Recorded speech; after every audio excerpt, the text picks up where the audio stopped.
I'm not a betting man, but if I were, I'd put my money on Tyson Fury.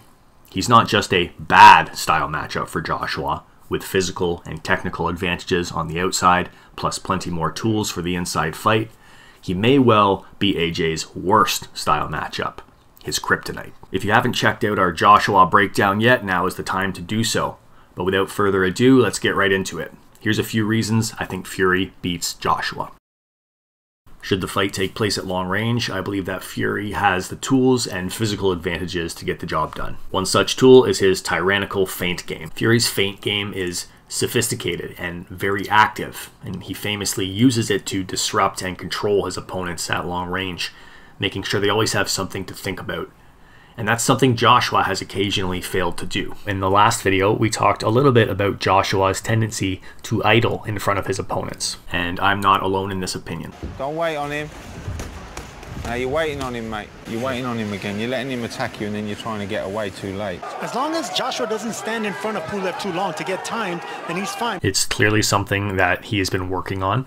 But in the past, we've seen Joshua getting caught, both on the inside and at long range, while waiting for something to happen, lingering in range without punching and without any active feints or traffic to keep his opponent occupied. In short, for whatever reason, whether it's tiredness or a momentary lapse of concentration, Joshua occasionally surrenders control of no man's land. Now, Joshua's been showing real improvement in this area. He forced resets and broke rhythm with dissembling feints all night against Ruiz and Pulev. But here again, Fury has the edge, because like it or not, Fury might have the most active and sophisticated feint game in the entire heavyweight division. If you are trying to develop your feinting game, and it seems like a lot of you are, based on the response we got on our feinting video in the past, make time to study Tyson Fury. He is an exemplar, a case study in feinting for control, and a closer look at his mechanics and follow-ups will reinforce some important feinting best practices. One thing you might learn from studying Fury's feinting is how he mixes hard and soft feints, working out of a steady stream of relaxed, low-commitment movements, shifting his weight, slightly changing his head position, keeping the hands in motion, giving different looks, before exploding with sharper feints, showing 10% of a punch, or cutting into a new head slot, or jutting the head forward the way he does. If you watched our feinting video, you know this mix of hard and soft movements, of different feinting gears as it were, is key, and Fury is constantly putting this theory into practice. Another thing Fury does exceptionally well is feint with proper punch mechanics. He doesn't just shake or stomp or drop down a level, he shows the opponent 10% or so of a punch, which is not only more threatening than an ambiguous lurch, but also creates follow-up opportunities should his opponent not respect the feint. The third and final feinting best practice that we can take away from watching Fury work is that everything is done very deliberately. The double feints, as well as it makes you make a decision. He isn't just feinting for the sake of moving, he's consciously forcing you to make a choice, one that you have to make on his time, and that limits the limitless world of boxing to a few set outcomes he's prepared to deal with. Let me explain. When Fury starts pouring on the feints, Joshua will have three basic choices. First, if he doesn't like the look of things, or he feels caught reacting, he might choose to back out of range and reset. If he does, it means that Fury will either get more room to work his long guard and exploit his natural physical advantages, or he'll eat up more of Joshua's real estate, creating inside fighting opportunities should he choose to take the fight where Joshua historically isn't very comfortable. Joshua's second option is to respect the feint without moving out of range.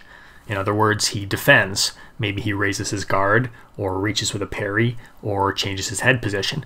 Whatever the case, Fury wins. His feint forced Joshua to commit something, giving Fury a split second of control during which he can move, recover, or attack. And in this hypothetical scenario, for a brief moment, Joshua is kept defensive-minded, too distracted by defense to coordinate his offense.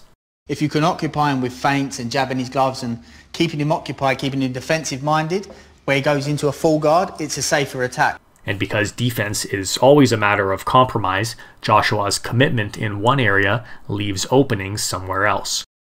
You see the response from Schwartz.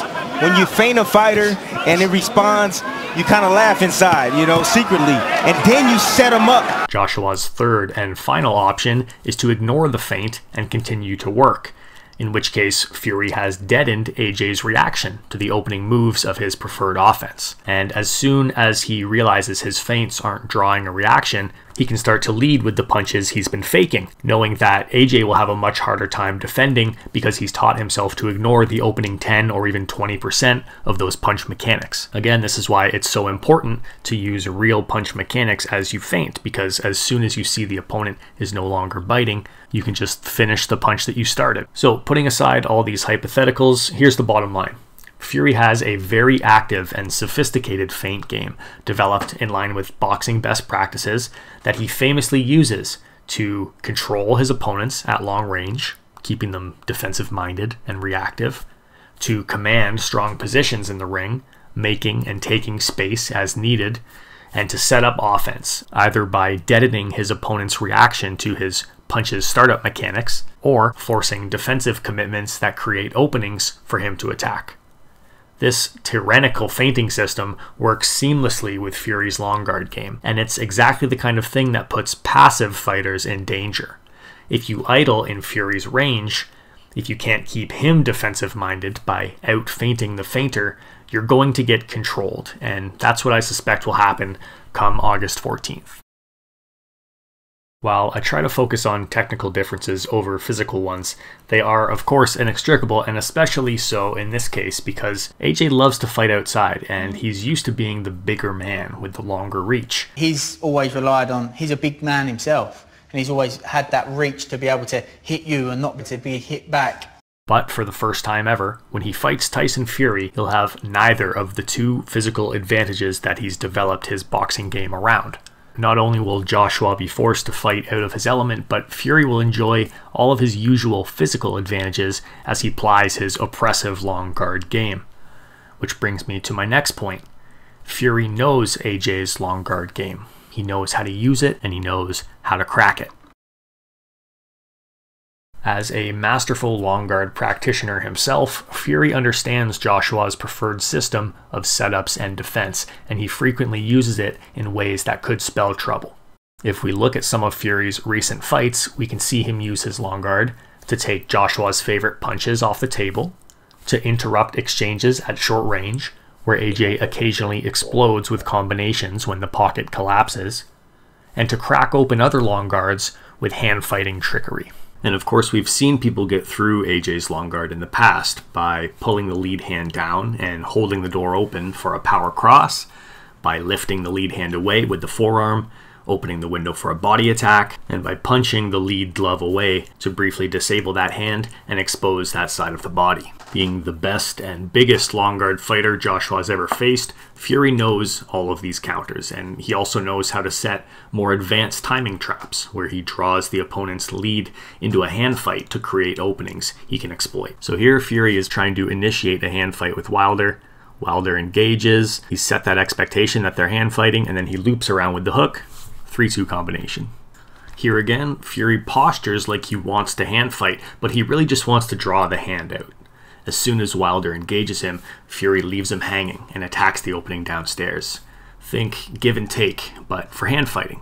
Beyond shutting down AJ's preferred long-range offense, nullifying his short-range attacks, and creating openings, Fury's long guard superiority will also help him close the gap so he can initiate the inside fight whenever he chooses. And this brings me perfectly to my final point, because if Fury chooses to take the fight inside, I think AJ is going to have his hands full.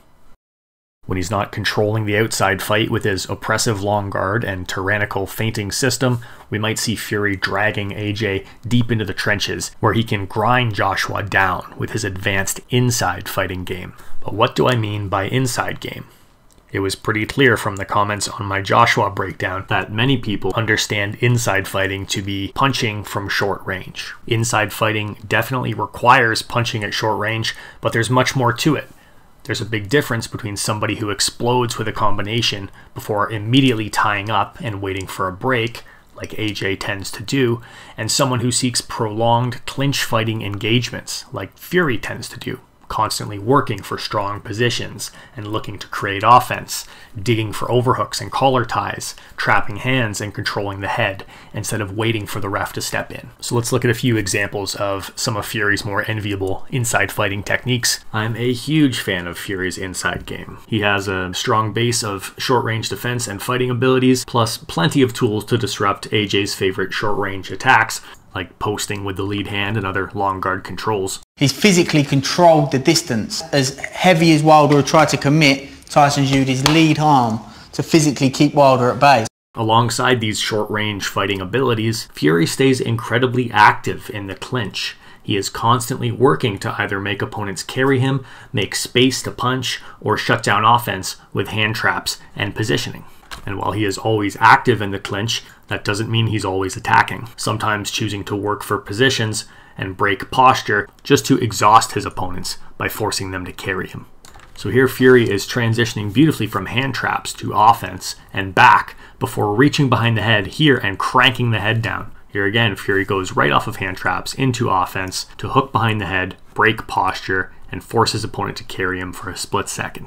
He also likes to force opponents to carry him from kind of a dirty guillotine position, more or less.